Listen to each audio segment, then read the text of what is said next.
People के पेड़ वाली रात। गांव का नाम था रामपुर। छोटा सा गांव, चारों तरफ खेत, कच्चे रास्ते और बीच में एक पुराना पीपल का पेड़। गांव वाले कहते थे, सूरज ढलने के बाद उस पेड़ के पास मत जाना। लेकिन हर गांव में एक न एक ऐसा लड़का होता ही है जो इन बातों को मजाक समझता है। रवि भी ऐसा ही था।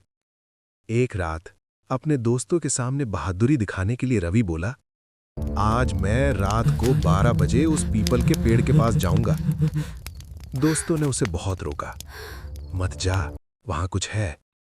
लेकिन रवि नहीं माना। रात के ठीक 12 बजे रवि टॉर्च लेकर अकेला निकल पड़ा। पूरा गांव सो चुका था, सिर्फ कुत्तों के भौंकने की आवाज आ रही थी। जैसे जैसे वो पेड़ के पास पहुंचा, हवा ठंडी होती गई और अजीब सी फुसफुसाहट सुनाई देने लगी। रवि ने खुद को संभाला, कुछ नहीं है, सब डराने की बातें हैं। वो पेड़ के बिल्कुल पास पहुंच गया। तभी ऊपर से एक आवाज आई, आ गया तू। रवि का दिल जोर से धड़कने लगा। उसने टॉर्च ऊपर घुमाई, लेकिन वहां कुछ नहीं था। अचानक उसके पीछे से पत्तों की सरसराहट हुई।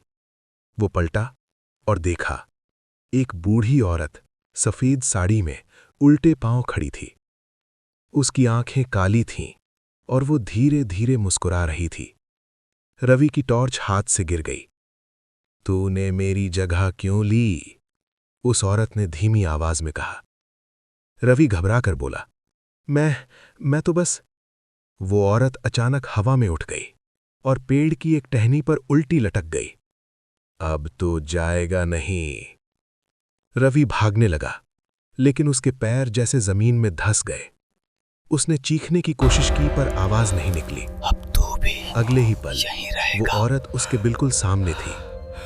उसने रवि के कान में फुसफुसाया, अब तू भी यहीं रहेगा। सुबह जब गांव वाले वहां पहुंचे तो पीपल के पेड़ के नीचे रवि के जूते पड़े थे, लेकिन रवि कहीं नहीं मिला। उस दिन के बाद रात में अगर कोई उस पेड़ के पास जाता है तो उसे दो परछाइयां दिखती हैं, एक उस बूढ़ी औरत की और दूसरी रवि की। और कभी-कभी कोई धीमी आवाज में कहता है, आ गया तू।